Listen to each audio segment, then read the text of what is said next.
Good afternoon. This is Bernie Cooper standing in for Town Manager Tony Mazzucco. Tony is on vacation this week and he asked me to stand in for him. This is actually my first experience with Facebook Live in the town setting, and my screen is a little bit different from what I've used before, so forgive me if there's a little bit of confusion.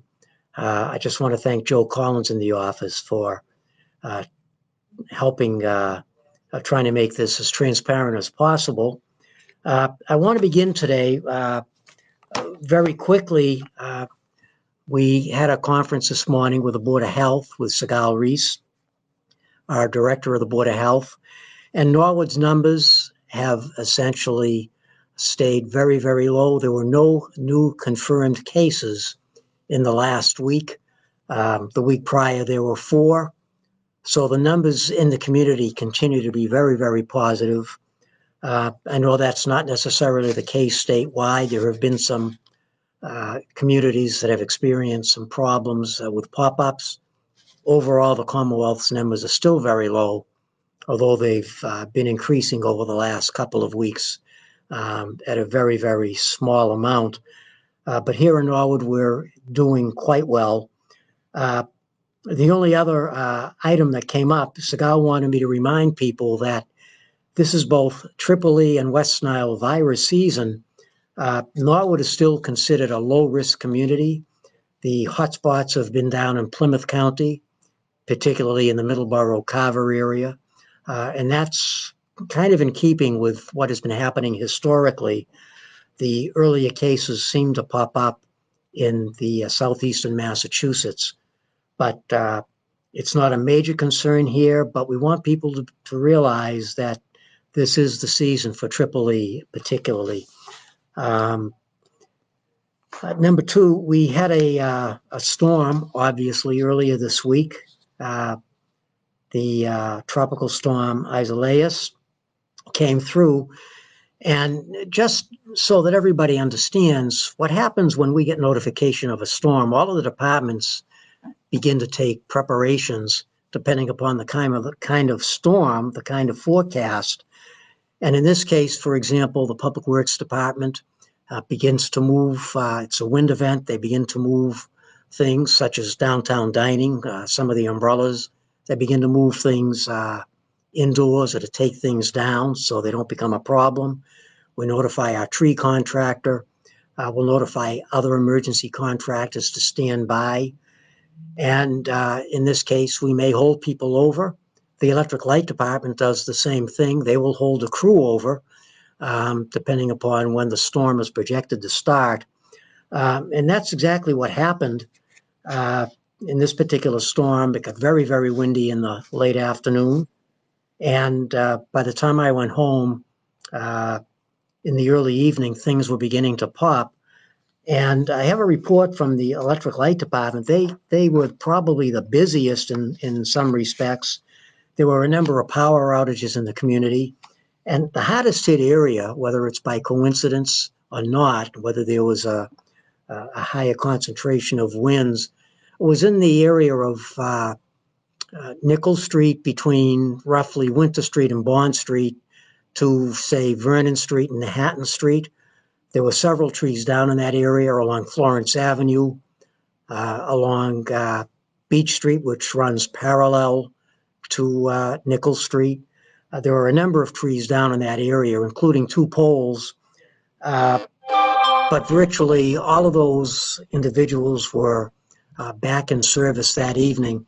But there were scattered outages all over town with tree limbs down, trees down. I counted somewhere, I think along around 40 odd plus responses the light department made to problems. Some of them were limited to a single home where a limb perhaps took out somebody's service. We were lucky. All of them really affected very limited geographic areas. We didn't lose an entire feeder, meaning that we didn't lose large areas of the town. These were primarily secondary wires that feed homes or businesses in the area. But the light department was out actually, I think, until 4 a.m. when the last of the electrical services were restored. They obviously try to make sure that the primary system is intact, and then they'll work out from there. And the last priority are the individual services, because obviously, if I lose power, and I may have a service down, but if the street is also down, if there are wires or a pole down, I can't get service. So it makes sense to get the street services up first. And that's what happened. They had a tree contractor working with them to remove trees. I know I heard them working well into the night. And as I indicated, the last resident service was restored at 4 in the morning. But the vast bulk of residents were restored before midnight, in some cases well before midnight. Public Works was also extremely busy. This was not a rain event, it was a wind event. And they were also picking up trees, cutting them up with their contractor. They're doing limited brush pickup by appointment at curbside this week only. So if you have a great deal of brush from tree damage, you've got to bring it out to the curb, but you also have to call them and give them the address and give them some idea of the quantity. We want to make sure that if you do that, you try to make sure that the branches are cut up to some extent. We want them to be able to be handled by a single individual. We don't, if you've got tree limbs that are 15 and 16 inches in diameter or 12 inches diameter and 15 or 20 feet long, you may need to get a tree contractor in there. There's a limit to what we're able to pick up. But of course, the landfill is open on Saturdays, at the former landfill, the recycling and compost area. You can tell I'm an old timer when I call it the landfill. For leaves and brush, just make sure that the brush is broken up. And if you bring it up, please cover your loads. The neighbors in the Winter Street area don't really need to be chasing after you, picking up brush that's fallen off your vehicle. We did have a question just before this. We went live from a resident who indicated that there's a tree in the property that overhangs onto ours. We've talked to the previous owner to come out and look at it. It really needs to be removed. It's leaning, it's ant infested. The windstorm Tuesday took out a section of our fence and caused property damage for a second time. Do we have a tree warden that can deal with this? And is there anything that we can do? The answer is it's really a private matter. If it's a private tree on private property and it falls into your own property, a great deal of this, I've been told by town council, is regulated by common law. If it's in your property and you want to get it removed, you may have to remove that piece that's on your property if your neighbor doesn't offer to or isn't willing to. The law doesn't necessarily require them to do that. It is not the town's responsibility. We do have a tree warden, which basically it's Mark Ryan, but we deal with public shade trees and public parks. We are not able to deal with trees on private property. It's not the answer people want to hear necessarily. We always suggest that people try to talk to their neighbors. Sometimes that doesn't always work. We've been told that perhaps you should consult an attorney. You may want to send a letter to your neighbor. Excuse me. You may want to send a letter to your neighbor and let them know that there is a problem and put them on notice. What good will that do? Perhaps it might be of use in the future, but we can't really deal with questions of private trees. We simply don't have the authority to do that. What else? I was talking about the Public Works Department. There's a lot going on in the Public Works Department. I think people have seen construction equipment all over town. Annual resurfacing is going on. Laurel Road has been paved very recently. We're pouring sidewalks on Nichols Street between the Bond Street and Elliott Street. That's an area we had originally intended to redo Nichols Street 3 or 4 years ago, along with the rest of Nichols Street in front of the high school. But the gas company advised us that they were going to be replacing street mains and services in that entire area, so it made no sense to do that. And Nickel Street and several of the side streets uh, have certainly not been addressed in a while. The gas company work is now complete or almost complete, and we'll be trying to deal with those streets as quickly as we can. And we're getting ready to pour sidewalks in some of those areas.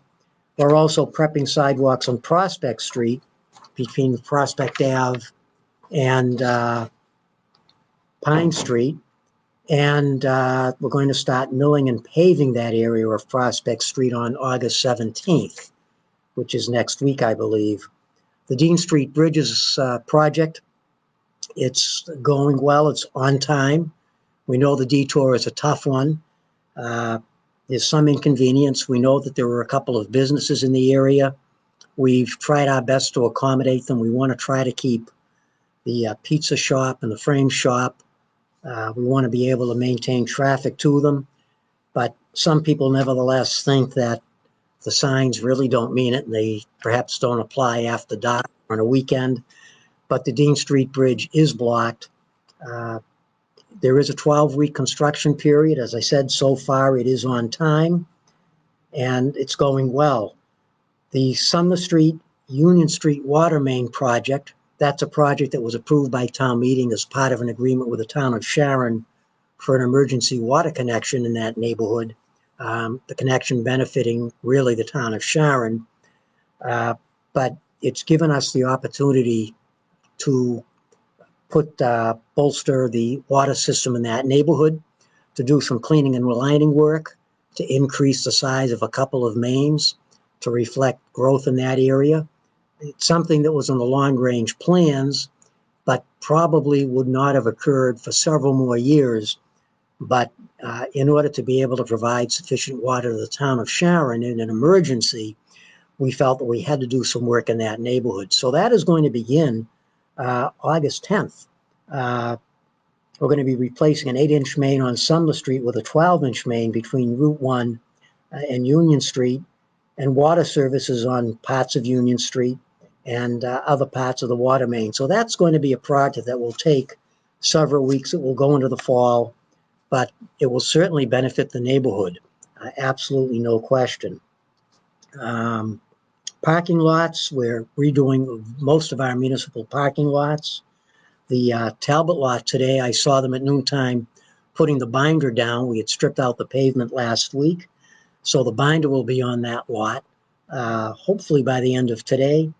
The binder course is already at Central and Day Street on that lot, as well as the post office. And there's going to be some granite work to follow up. And we're going to be laying conduit.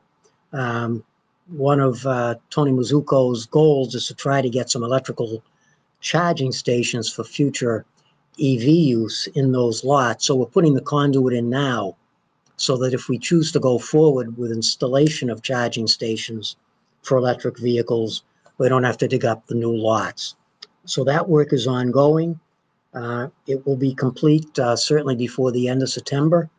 The senior center parking lot looks terrific. It's been lined and striped, and I think there's just some minor landscaping work. What's happening in the recreation department? The pool has been open. I think everybody knows that. Hawes Pool has been very busy. According to Travis, over 950 registered swimmers. That doesn't include the campers who use it every day. We started to see an uptick, and Travis indicated that we were sold out for all of the afternoon sessions this past weekend. There is a limit, obviously, to the occupancy at the pool because of rules laid down by the state, but the program is working very well. We have, through the recreation department, they're running 10 different programs for different age levels and interests. The summer camp program is obviously the best known one, and is actually going to extend the summer camps for a 2-week extension for the weeks of August 17th through the 21st and August 24th through 28th. That information is going to be released on social media from the Recreation Department once all of the details are set. That's primarily because school is going to be delayed, the school opening. So we're able to offer a couple of additional sessions. The pool is currently scheduled to remain open until Labor Day, Monday, September 7th. We're not sure if we're going to have to reduce hours because traditionally we lose lifeguard availability, and that's kind of on a week-to-week basis. But the pool will be open through Labor Day at any rate. So summer camps are going quite well. There have not been any problems that I'm aware of. The senior center has opened a very limited programming last week, primarily outdoors. They're waiting for the delivery of some outdoor furniture for the senior center, which we hope is coming shortly. Summer lunch program is ongoing, the bus is operating, and there's very limited use inside by appointment through the senior center, by telephone or the website. What else is happening? Let's see. We had a call late last week from a resident who was concerned because they had a visit from a couple of individuals, which is one flag, allegedly from the Census Bureau, asking questions. And they asked, amongst other questions that you might expect about who lives here and so forth, they asked questions, financial questions, and they asked for Social Security number verification. That is an absolute tip-off that it's a scam. Unfortunately, it's difficult sometimes for people to understand exactly what is going on, but we've been advised by the Census Bureau that after kind of laying back because of the coronavirus problems, they are now starting to do U.S. Census follow-up in person. They are contacting addresses that they have not received any returns from. And there are a sizable number of them. Probably 30% of our residents have yet to respond to the United States Census, to the federal census. And we just want to let people know that census workers have official identification. They generally are alone. They will never ask for a Social Security number. They will never ask for bank or financial information. They're not going to ask where you bank. They will not ask that information. If they do, slam the door and call the police department. But there are legitimate census takers beginning work in Norfolk County. We're not sure if they're actually in Norwood yet, but they will be shortly if they are not. We urge people to respond to the census. I know that Tony has talked about this in the past, but it's important to the Commonwealth in terms of the state's representation. It's very important to the community because the population count that comes out of this census is vital to the financial assistance in any number of federal and state programs. They're based on official census figures. And if you have kids in school, you have grandchildren in school, our school aid formulas have a census component. We need that information. And if people don't respond to the census, we're not going to receive credit when state aid is handed out, whether it's for highway work, whether it's for school aid, whether it's for general governmental aid. We won't get credit for that. And you're really hurting your own local services. It's vital that you respond. You can do it online. The Census Bureau has a website, Census 2020. If you get a call or you have a visit, please try to cooperate. It is very important. Again, the census takers are not asking whether you're a citizen or not. I know that's a concern with some people. They are not asking for citizenship information. The other problem, there's also a town census that you get early in the spring from our town clerk, from Mary Lou Folan's office. That is not the same as a federal census. It's also important that you respond to the town census because the information we gather from addresses in Norwood feeds into the U.S. Census when they do their preliminary work. It's very important, especially if you want to vote, because if you're not listed with an address in the community, you can't vote. But the U.S. Census and the town census are two entirely separate censuses, and again, we really want people to respond to the federal census. A couple of other things. The update on the hospital I've been asked about. We don't have any additional update beyond what the manager gave last week. The hospital is still trying to assess its options. They're still assessing the dollar value on the damage. I was with Tony when we took a tour of the hospital last week. The hospital, obviously, it's a much, much higher standard that they are held to. The damage is extensive. We were surprised. We saw some video that I hope they ultimately released to the community when the water came crashing into the basement.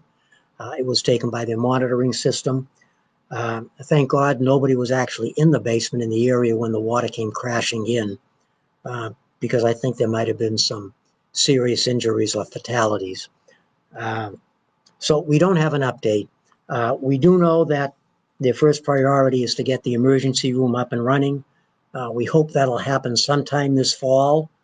Again, there's a great deal of work to be done, and it involves basically a Department of Public Health approval. It involves inspections. They have to have all of the utilities up and running.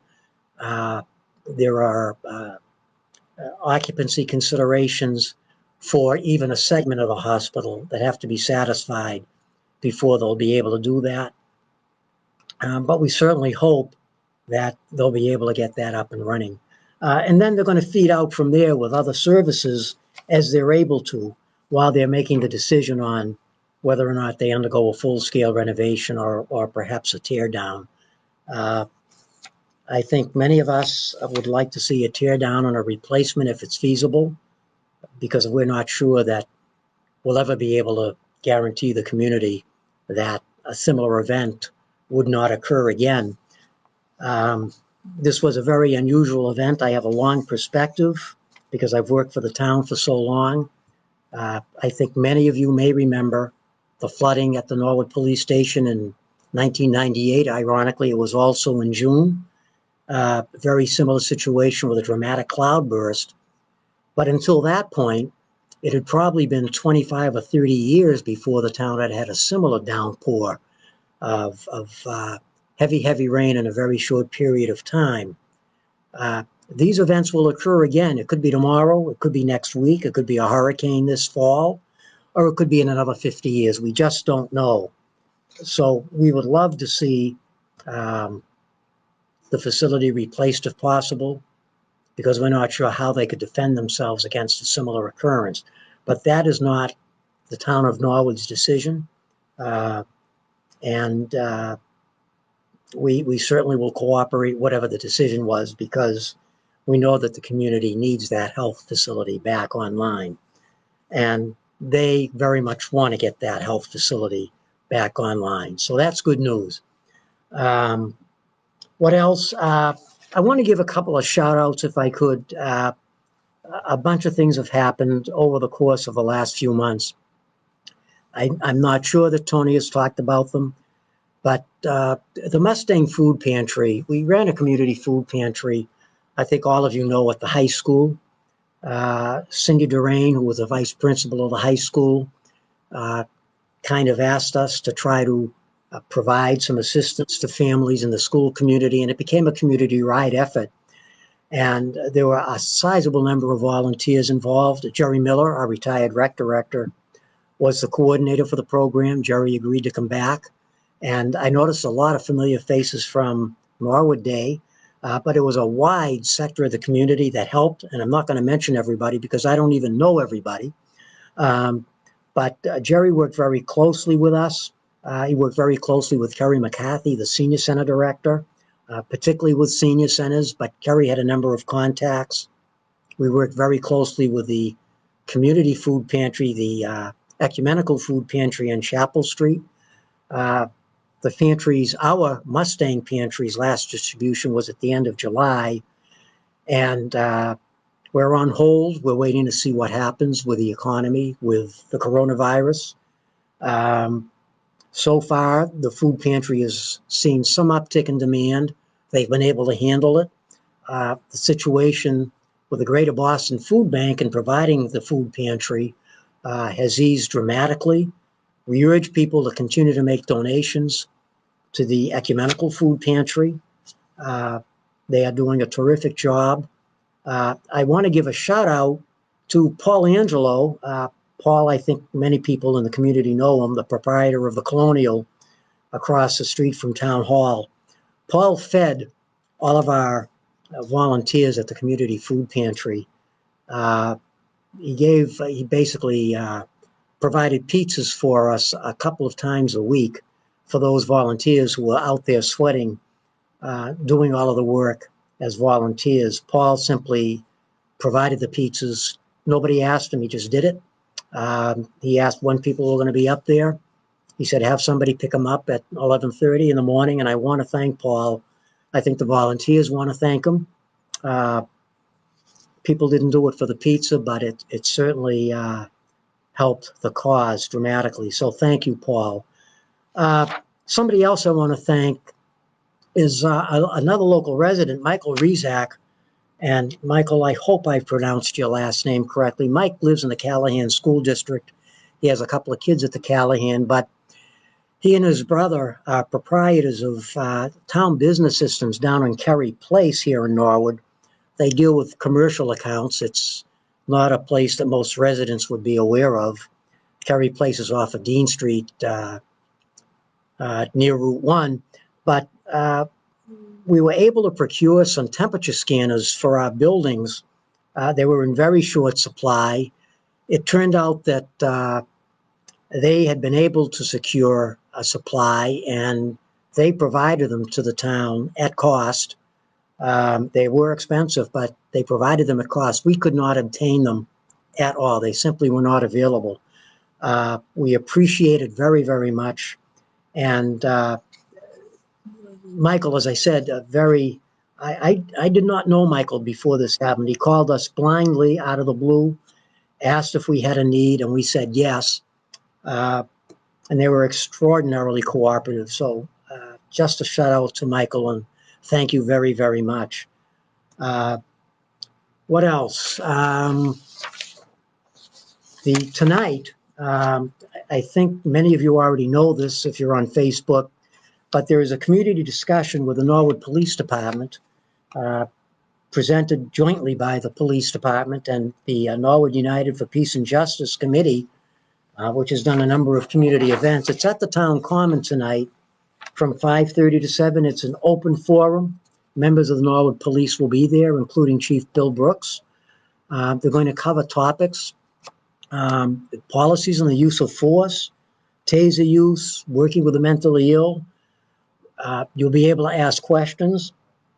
If you have questions in advance, you could email them to the Gmail site, Norwood United Peace Justice @gmail.com, or just show up. It's not a rally. It's an informational meeting with the police department. We all know the police departments have been in the limelight. We think that Norwood's department is extraordinarily well run. I think it's a model. Chief Brooks has been extremely active at the state level, at the federal level. He's affiliated with the International Association of Chiefs of Police. He's on their executive board. I think Norwood is probably one of the most progressive communities in the state in terms of its policing. There's always room for improvement, but they've been very proactive in when questions come up or problems are identified and trying to deal with those. But the community doesn't necessarily know that. There have been a number of incidents over the last few months that passed under the radar ordinarily, but that I've become aware of, and I think the police have handled them extraordinarily well. So certainly, please bring your face masks. come to the town common tonight, 5:30 p.m., and I hope to see you there. And unless there are any other questions, I am not going to keep the meeting going. I am not as informative as Tony. As I indicated, he'll be back, and I'm not sure if it'll be next week or the week after. Tony may be in the neighborhood. If you see him, he is on vacation. Try to respect that, but if you strike up a conversation with Tony, he will certainly respond. And so you may see him in the community. We keep joking that he's really away, but you may certainly see him. So I'm going to ask if there are any questions. I'll be glad to answer them. And if not, I hope we'll see people in an hour or so in the common at 5:30. And if I don't see any questions, I'm going to ask Joe Collins. I'm going to check quickly. No, I don't think we have any questions, so I'm not disappointed.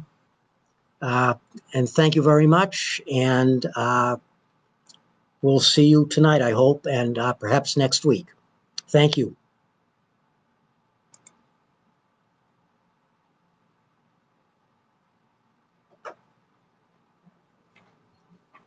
Oh, am I too late? Am I off?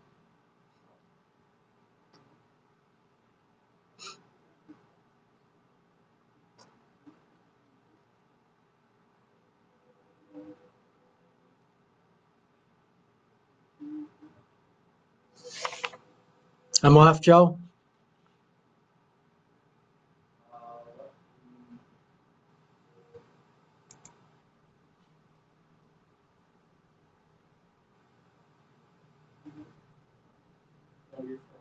Okay, we did have one question that came in, and a resident asked about a rain survey, and in specific about water coming down Norton Drive.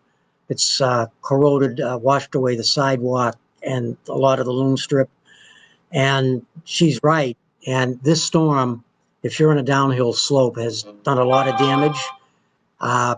Public Works Department is surveying the area. We've actually had a lot of calls, and we are plotting them on a map of the community. Many of the calls are in areas that we would have expected in heavy rainfalls, because they're low-lying or they're at the bottom of long slopes, to have had flooding problems. And a rain survey, I'm not quite sure what you mean by that, but those are the neighborhoods that we're looking at to see what we can do to bolster the drainage system. I think there was some discussion of this last week by Mr. Mizuko, but a storm like that, a cloudburst, if you will, a downburst of that magnitude, practically no drainage system that of standard design can handle a storm like that, because it's simply you can't move the water fast enough and in a volume enough. And much of the community slopes towards the Neponset River, all the way from the highest spots in town up by the high school and the tree streets up along the Westwood line, up in Manhattan Street, and they all come downhill. And if you're downhill, there are going to be problems, and it's very difficult to deal with. There's a barrier in much of the town created by the railroad tracks. That's an added problem, because that in itself is a barrier, and it's not easy to get drainage through the railroad tracks, obviously. We had done a lot of planning back after the 1998 flood, but what sometimes happens, it stops raining and other priorities and other financial constraints come to the fore. And much of the plan, some of it was implemented, much of it was not. Mark Ryan, I think Tony may have indicated, has already brought those plans out, and we're looking to update them to see what we can do to try to bolster the drainage system in certain areas. But it's going to be impossible to prevent what they call groundwater flooding over the ground flooding in a storm of this magnitude. But I will talk. I will talk to the caller so we can get a little bit of clarification. But obviously, there are areas that are eroded that Public Works will be repairing along the streets. It's going to take a little bit of time because there are multiple areas in the community, but we will get to them. So I hope that answers that question. I don't have any other questions. So I will say thank you very much. And again, we'll hopefully see some of you tonight. Good night.